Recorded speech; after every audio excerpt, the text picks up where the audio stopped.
তার মানে কিন্তু আছে। ঠিক আছে? আর have এর সঙ্গে যখন s যোগ করি তখন haves হয় না, has হয়। আর has হলেও তখন তার মানে কিন্তু আছে। ঠিক আছে? এবার আমরা এক্সাম্পল দেখে নিই। যেমন আমি একটা বই পড়ি যদি বলি, আমি একটা বই পড়ি। I read a book.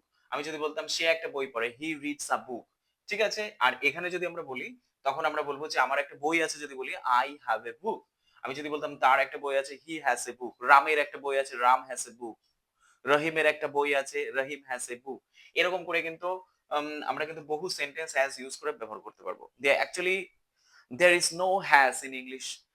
There is one and only verb which is have, and by adding is at the end of the verb have, we get a new one which is has, and by using has, we can make a lot of sentences.